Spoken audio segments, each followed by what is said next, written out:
12월은 예수님께서 탄생하신 아주 특별한 달입니다. 교회력으로 볼 때 너무도 중요한 날이고 또 목회적으로도 한 해를 마무리하면서 새해를 맞이하고 또 새해를 계획하는 아주 중요한 행사들, 일들이 또 많이 있습니다. 여러분들 개인적으로도 한 해를 마무리하며 새해를 맞이하는 또 성탄절과 송구용신 예배가 의미 있는 또 특별한 예배인데 12월 31일까지 모든 예배를 이제 저희들 잠시 중단하고 비대면으로 진행한다는 우리 본영의 선제적 조치 결정이 있었습니다. 마음이 참 무겁고 아쉽지만 우리가 하루속히 건강하고 안전한 상황 가운데 자유롭게 하나님을 예배할 수 있는 그날을 소망하며 우리가 결정에 따르고 이제 비대면으로 예배를 진행하려고 합니다. 그래서 뜻하지 않게 갑자기 2020년 마지막 대면 예배가 될 것 같습니다. 그래서 한 주간 어떤 말씀을 준비할까 하다가 오늘 본문에 보면 바울이 1절 말씀에 내가 하나님의 모든 자비하심으로 너희를 권하노니 하고 말씀합니다. 어떻게 보면 바울이 하나님의 모든 자비하심으로 너희를 권하노니 하는 그 심정이 저의 심정과 같지 않을까라는 생각을 해봅니다. 한 달 동안 비대면 예배를 드릴 여러분들을 향해서 정말 간절한 심령으로 오늘 말씀을 통해서 권면하고 싶습니다. 오늘 말씀 잘 들으셔서 한 달 동안 비대면으로 여러분 예배를 드릴 때에 오늘 말씀을 새기셔서 오늘 말씀대로 살아가는 한 달이 되기를 소망합니다. 오늘 본문 말씀에 보면 사도 바울이 그러므로 하고 말씀을 시작합니다. 그러므로라고 하는 말은 앞에 말을 이어받는다는 의미가 있는 것이죠. 그래서 앞에 말씀이 되는 로마서 11장 말씀이 없었다면 아마 이 12장 말씀은 의미가 없을 것입니다. 또 12장 말씀은 있지도 않을 것입니다. 그만큼 로마서 12장 말씀을 우리가 바로 이해하려면, 특별히 오늘 본문 말씀을 이해하려면 로마서 11장 말씀을 이해하는 것이 중요합니다. 11장 말씀을 요약하면 간단히 그런 겁니다. 나 같은 죄인을 하나님의 크신 은혜로 용서해 주셨다. 그리고 나 같은 죄인을 하나님의 크신 은혜로 나를 세워주셨다. 나를 사용하신다. 그 은혜에 감사하다는 거죠. 참 죄 많은 나 같은 죄인을 하나님의 은혜로 사랑해 주시고 구원해 주시고 나 같은 죄인까지도 하나님이 사용하시는 그 하나님의 은혜, 그 사랑이 크다는 그런 말씀이 11장의 말씀입니다.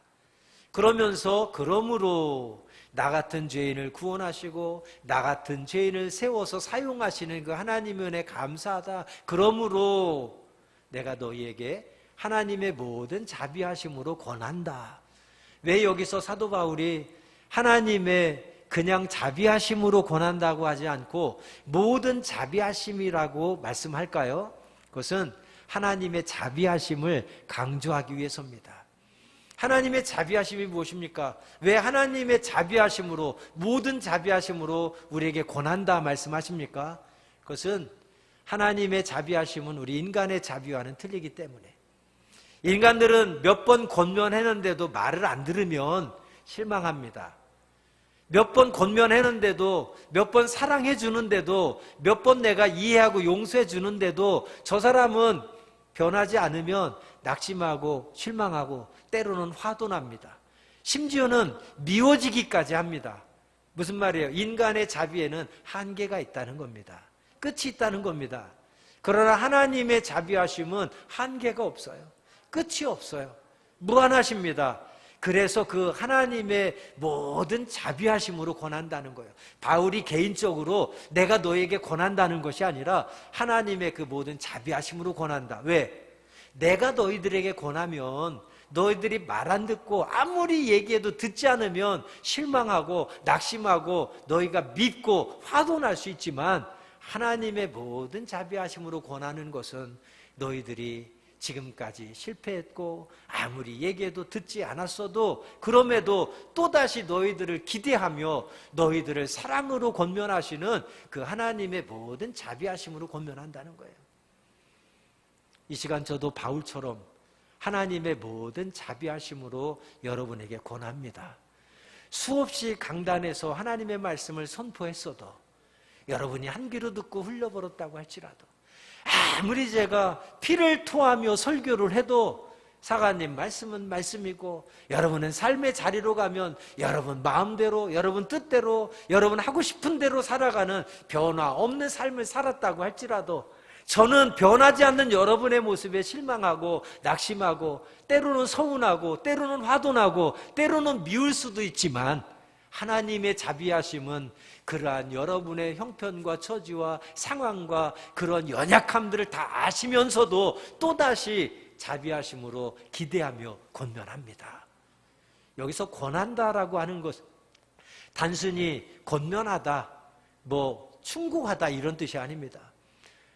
헬라어로 권면하다, 권하다라는 뜻은 파라칼레오라고 합니다.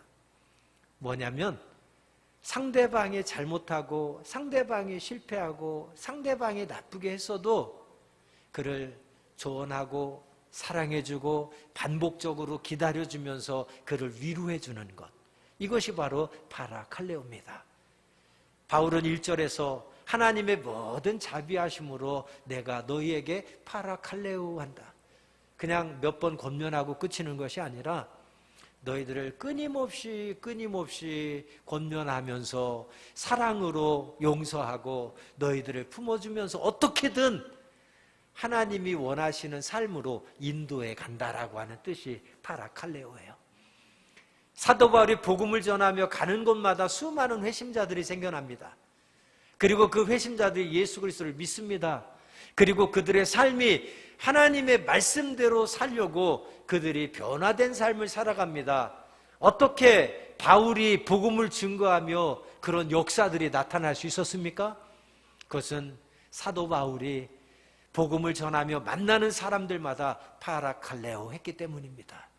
하나님의 사랑으로 끊임없이 품어주고 격려하고 위로하고 어떻게든 그들을 끌고 하나님의 뜻대로 살도록 인도하는 그런 바울의 파라칼레오, 그 역사가 그런 놀라운 변화들의 열매를 거두게 된 줄로 믿습니다. 여러분 3절 말씀을 보시기 바랍니다. 2절 말씀을 보시기 바랍니다. 그렇다면 바울이 어떻게 해서 이제 파라칼레오 할 수 있었는지 2절 말씀, 너희는 이 세대를 본받지 말고 오직 마음을 새롭게 함으로 변화를 받아 하나님의 선하시고 기뻐하시고 온전하신 뜻이 무엇인지 분별하도록 하라. 바울이 파라칼레오, 그에게 권면한 것은 핵심적으로 2절 말씀입니다. 너희들이 이 세대를 본받지 말고 마음을 새롭게 하여 변화받고 하나님의 선하시고 기뻐하시고 온전한 뜻이 무엇인지 분별하라. 이 세 가지, 그것을 권면한 거예요. 근데 그 앞에 보면 1절 후반절 말씀이 아주 중요합니다. 1절 후반절의 말씀을 보면 이제 너희 몸을 하나님이 기뻐하시는 거룩한 산 제물로 드리라. 이는 너희가 드릴 영적 예배니라 그랬습니다. 저는 오늘 대면 예배를 마지막으로 여러분들에게 하나님의 모든 자비하심으로 권하는 것이 바로 이 말씀입니다. 여러분들이 한 달 동안 비대면으로 예배를 드리면서 중요한 것 2가지, 여러분의 몸을 하나님이 기뻐하시는 거룩한 산 제물로 드리시길 바랍니다. 그것이 우리가 비대면으로 예배를 드리면서도 우리가 하나님께 드려야 될 영적 예배라고 바울은 말씀합니다. 오늘 마지막 2020년 대면 예배를 드리면서 우리에게 가장 필요한 말씀이 저는 이 말씀이 아닐까 생각합니다. 우리의 몸을 하나님이 기뻐하시는 거룩한 산 제물로 드리라. 산 제물로 드리라 하는 말씀의 의미가 무엇입니까? 하나님이 받으시는 제사, 그 제사법이 나와 있는 레위기에 보면 하나님이 받으시는 제사는 이제 반드시 제물이 있어야 되는데 그 제물은 특별히 2가지를 우리에게 강조하고 있습니다. 하나님이 받으시는 재물은 어떤 재물이냐? 첫 번째, 흠이 없는 재물이어야 돼요. 모든 재물은 하나님 앞에 드릴 때 흠이 없어야만 하나님이 받으시는 재물이 됩니다. 조금이라도 흠이 있으면 재물로 드려질 수가 없어요. 두 번째는 완전히 죽어진 재물이라야 하나님 앞에 재물로 드릴 수가 있습니다. 즉 구약시대에서는 하나님 앞에 예배하며 제사를 드릴 때 재물을 잡아 하나님께 바치는데 그때의 재물은 완전히 죽은 재물입니다. 그리고 흠이 없는 그런 짐승들을 잡아서 재물로 드려야 했습니다. 그런데 오늘 본문에 보면 사도 바울은 산재물로 드리라 그랬습니다. 산재물로 드리라. 산재물 드리라는 것이 무엇입니까? 살아있는 우리의 삶, 하루하루 순간순간 살아가는 우리의 삶 전체를 하나님 앞에 드리라는 의미입니다. 그런데 구약의 제사법에 따른 하나님이 받으시는 재물은 두 가지라고 그랬죠? 첫 번째 흠이 없어야 되고 두 번째 죽어져야 된다고 그랬죠? 그러면 살아있는 우리 삶 자체, 살아있는 우리 삶 전체를 하나님 앞에 산 제물로 드려야 되는데 그냥 산 제물로 드린다는 의미가 아니에요. 그 속에 뭐가 포함되어야 돼요? 우리의 살아있는 삶 자체가 흠이 없어야 되는 거예요. 그리고 우리의 살아있는 삶 자체가 죽어져야 돼. 나는 죽어지고 내 삶에 하나님만 드러나야 되는 삶을 살아야 됩니다. 이것이 하나님께 드리는 거룩한 산 제물로 우리 몸을 드리는 거예요. 구약에는 죽은 제물을 드렸지만 지금 우리 이 시대에는 살아있는 우리의 삶을 드려야 돼요. 그런데 그냥 삶을 드리는 게 아니라 흠이 없는 삶으로 드려져야 되고 나는 죽어지고 내 모든 삶에 하나님만 드러나는 그러한 산 제물이 되어져서 하나님 앞에 드려져야 된다. 이것이 하나님이 기쁘게 받으시는 영적 예배다 그랬습니다. 영적이라고 하는 말은 헬라어로 그리코스라는 단어를 사용합니다. 무슨 뜻이냐면 분별력이란 뜻이에요. 우리의 이성이 살아서 분별해야 되는 거예요. 이성이 죽어져서 판단력이 흐려지면 안 됩니다. 영적 예배라고 하는 것은 기도가 많이 드려지는 예배가 아닙니다. 뜨겁게 찬양이 되어지는 예배가 아닙니다. 여기서 이는 우리가 드려야 될 영적 예배라고 그럴 때 그리코스, 이 예배는 뭐냐? 우리의 이성이 살아서 분별할 줄 아는 예배를 드려요. 어떻게 분별? 하나님이 기뻐하시는 것이 무엇인지, 하나님이 싫어하시는 것이 무엇인지를 분별해서 우리의 모든 삶에 하나님이 기뻐하시는 삶을 살아가면서 하나님 앞에 드려지는 예배가 영적 예배인 것입니다. 12월 한 달 동안 비대면으로 예배하면서 여러분 우리의 삶 전체가 하나님 앞에 산 제물이 되어서 예배로 올려졌으면 좋겠습니다. 그리고 우리의 삶에 정말 흠이 없는 삶을 한 달 동안 살아가면서 또 나는 죽고 하나님만 드러나는 삶을 살아가면서 우리의 몸을 거룩한 산 제물이 되게 하는 한 달 비대면 기간이 되기를 간절히 소망합니다. 그렇게 자신의 몸을 거룩한 산 제물이 되어서 하나님 앞에 드린 성경의 인물들이 있습니다. 먼저 생각할 수 있는 것은 다윗입니다. 다윗은 자신의 충성스러운 신하였던 우리야 장군을 죽입니다. 그의 아내가 너무 탐이 나서 그랬죠. 밧세바를 취하며 자신의 충성스러운 신하 우리야 장군을 죽입니다. 그리고 아무도 모르게 비밀리에 그 일들을 진행합니다. 충성스러운 몇 명의 신하들만 알았겠죠. 그러나 다윗은 다른 사람들은 아무도 모를 것이라고 생각을 했습니다. 그리고 그 죄를 감추었습니다. 그러나 어느 날 나단이라고 하는 선지자가 만조백관이 다 모인 자리에서 다윗 왕의 죄를 지적합니다. 여러분 생각해 보십시오.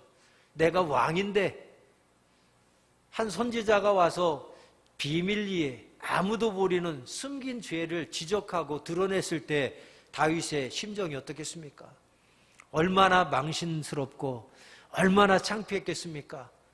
아마 그 선지자를 향해서 웬만한 왕 같으면 저 선지자가 거짓말한다고, 저 선지자가 나를 모함한다고 당장 끌어내어 죽여버리라고 명령했을 겁니다. 그러나 다윗은 사람의 시선이 중요하지 않았습니다. 사람의 눈길이 따갑지 않았습니다. 그는 나단 선지자의 자신의 숨겨진 죄를 지적하는 그 자리에서 사람들의 눈보다 자신의 자존심이나 아니면 사람들의 평가보다도 하나님을 두려워했습니다.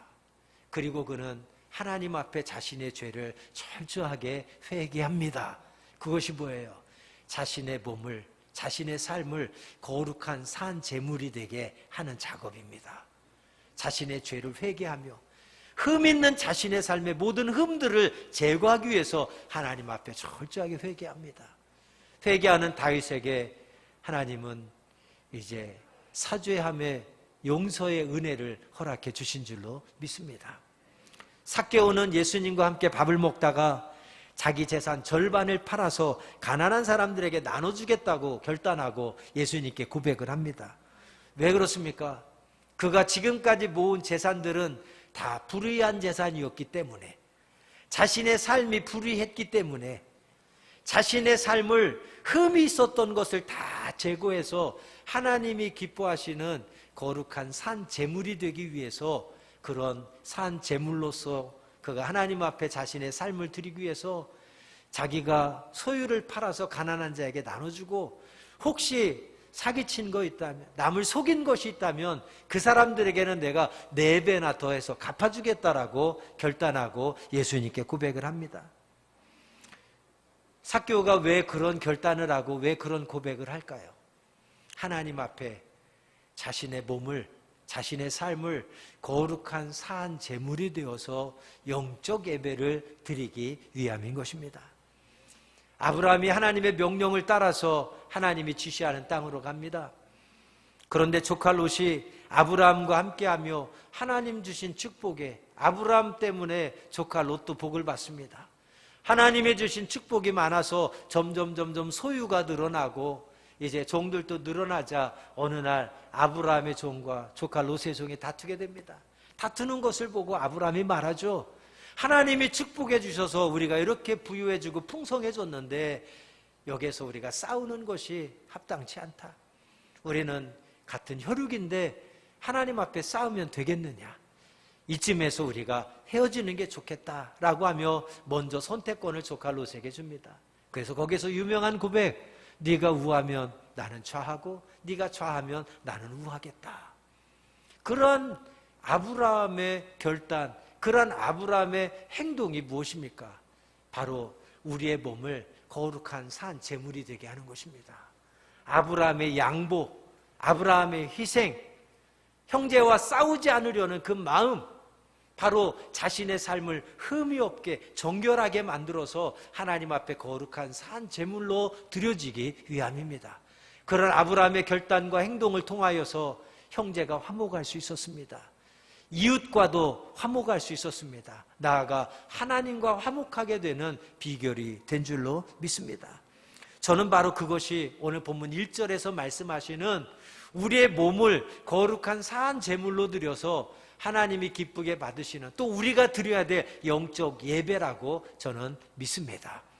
12월 한 달 동안 우리 함께 모여 예배드리지 못하지만 여러분의 직장에서나 여러분의 가정에서나 정말 우리의 몸에 흠이 있었던 것들은 하나하나 다 제거하는 시간들이 되었으면 좋겠어요.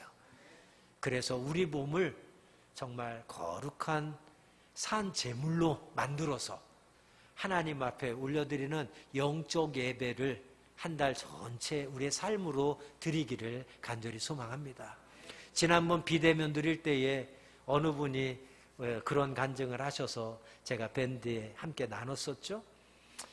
같이 가족 예배를 드리고 가족과 함께 가족 예배를 드리고 교회를 위해서 우리의 기도가 필요한 교인들을 위해서 함께 기도하는 시간인데, 함께 기도하는 가운데 남편의 눈물샘이 터져서 간절히 남편이 눈물을 흘리며 교회를 위해서 성도들의 기도하는 모습에 하나님 앞에 얼마나 감사한지, 그 어떤 선물보다도 그 가족 예배를 통해서 은혜 주신 하나님께 가장 큰 선물을 받았다는 그런 고백을 했습니다. 그때 제가 깨달았습니다.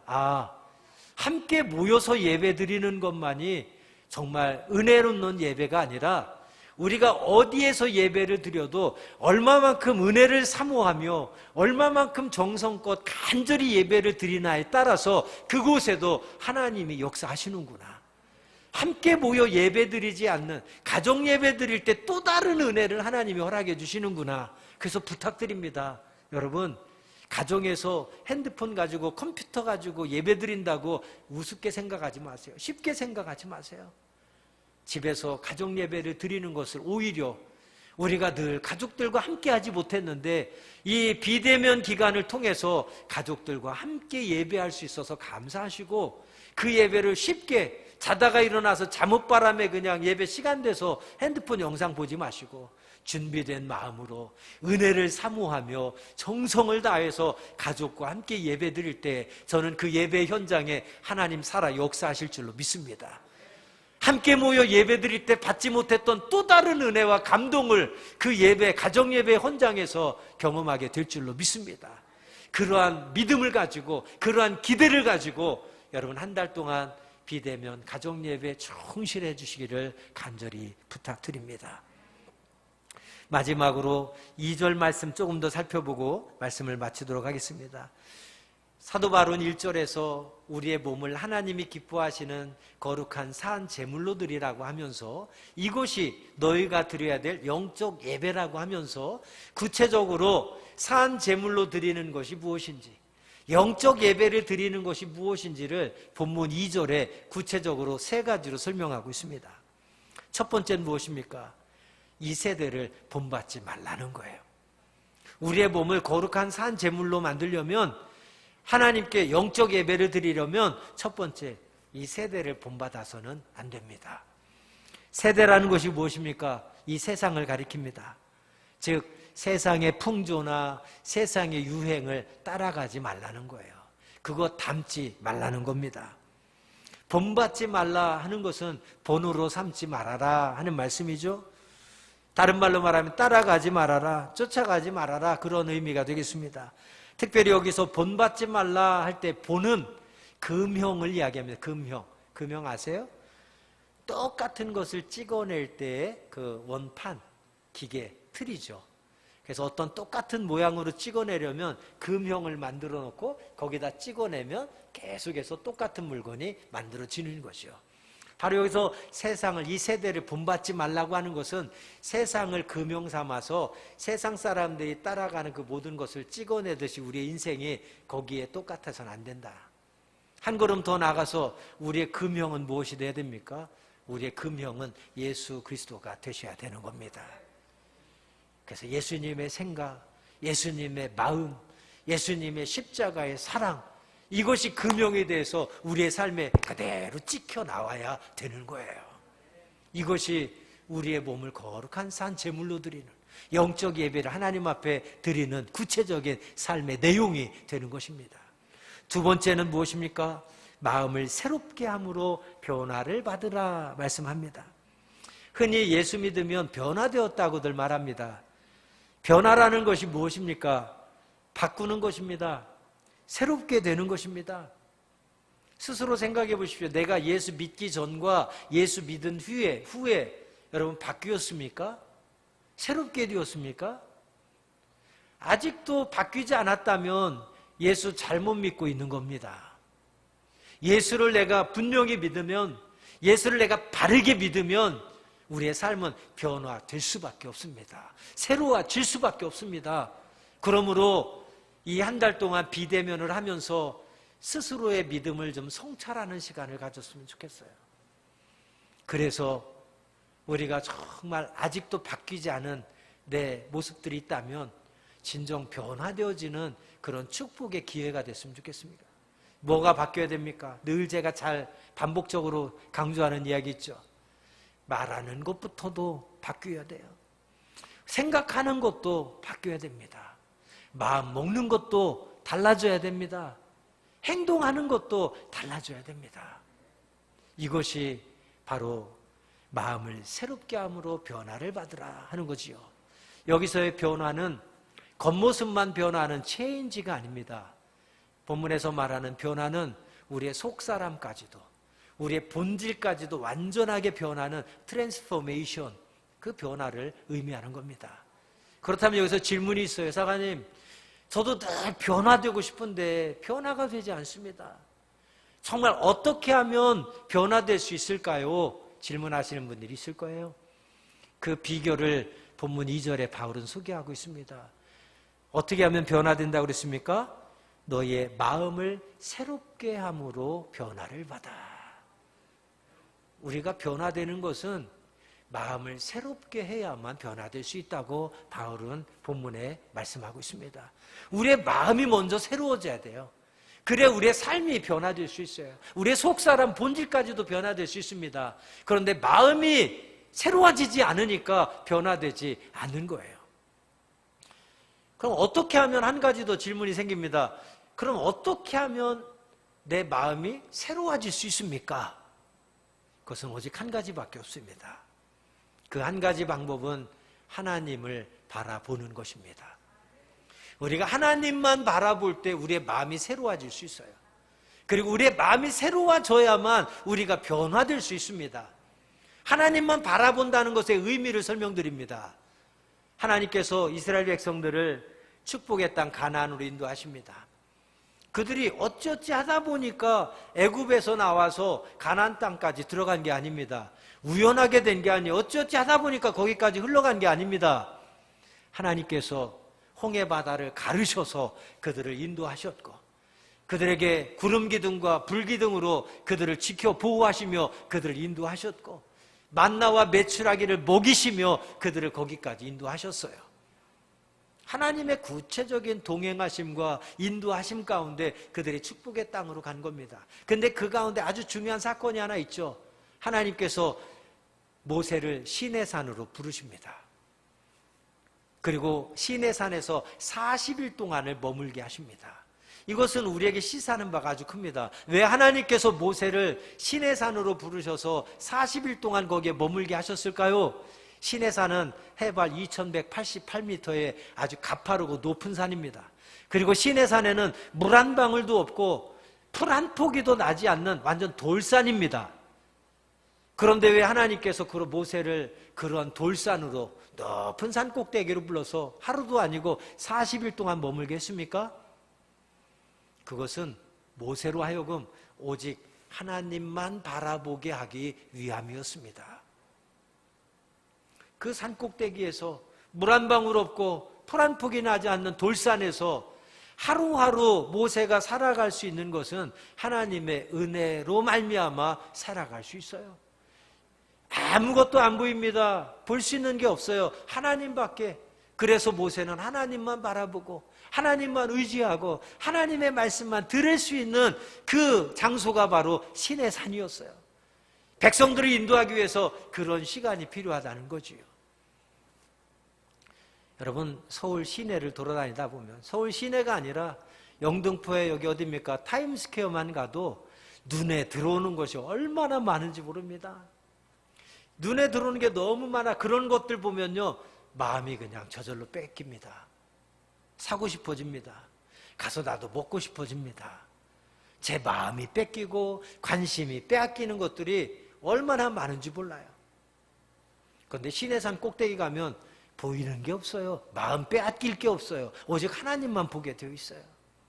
저는 이 말씀을 오늘 우리의 신앙생활에도 그대로 적용해 봅니다. 성도들이 매 주일마다 교회에 나오면, 교회에 나와서 예배를 드리면 누구만 바라봐야 돼요? 하나님만 바라봐야 돼요. 근데 하나님은 안 보고 사람들만 보다가 가요. 왜? 교회 나오면 눈에 보이는 사람들이 너무 많으니까. 여러분, 저는 시내산에 부르신 하나님의 모세를 부르신 그 목적을 우리의 삶에 이렇게 적용해 보고 싶어요. 우리가 매주 교회 나오면, 예배 나오면 하나님 보고 가야 되는데 하나님은 안 보고 사람만 보다 가요. 때로는 사람들 보면서 마음 뺏기고 관심 뺏기고 또 은혜 받지 못하고 속상하고 상처받고 실족하고 미운 마음 갖고 가기도 합니다.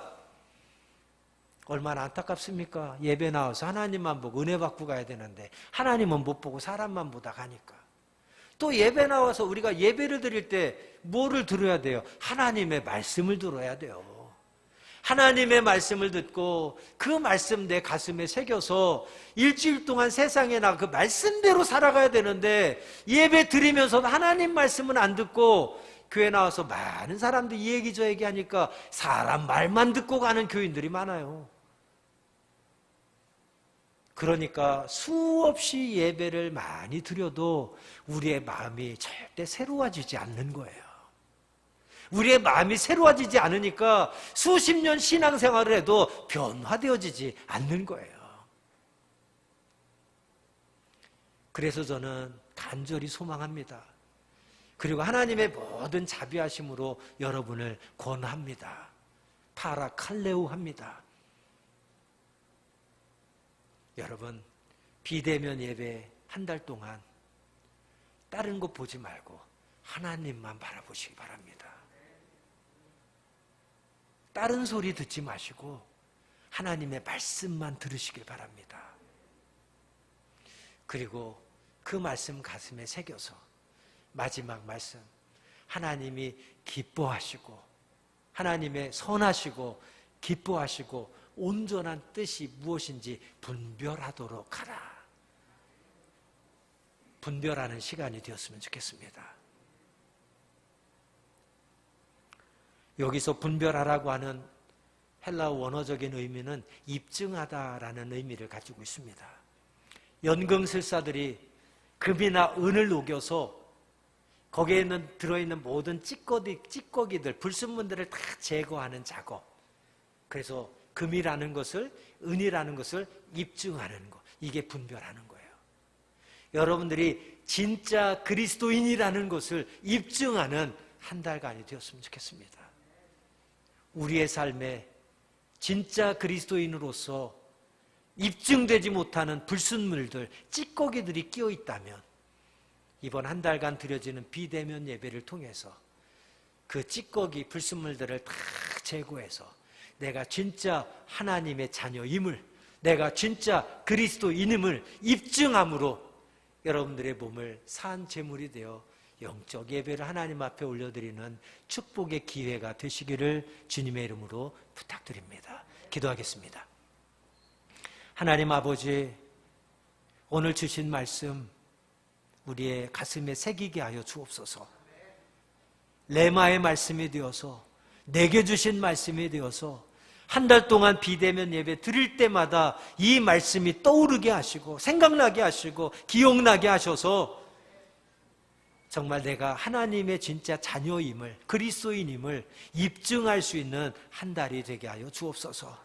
우리 안에 끼어있는 모든 찌꺼기들, 불순물들, 흠 있는 것들 다 제거하고 흠이 없는,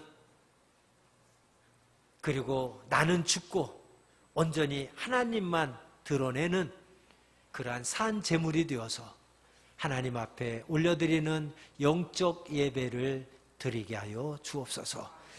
우리가 가정에서 온라인 예배를 드릴 때마다 은혜를 사모하게 하시고 정성껏 준비하게 하시고 가족들과 함께 정말 열심히 마음과 뜻과 정성을 다하여 예배할 때에 함께 모여 예배드릴 때 느껴보지 못했던 또 다른 은혜와 감동을 체험할 수 있도록 주님 은혜 베풀어 주시옵소서. 그로 말미암아 하나님 영광 받으시고 하나님의 영광을 드러내는 축복된 자녀들 되게 하여 주옵소서. 예수님의 이름으로 축복하며 기도합니다. 아멘.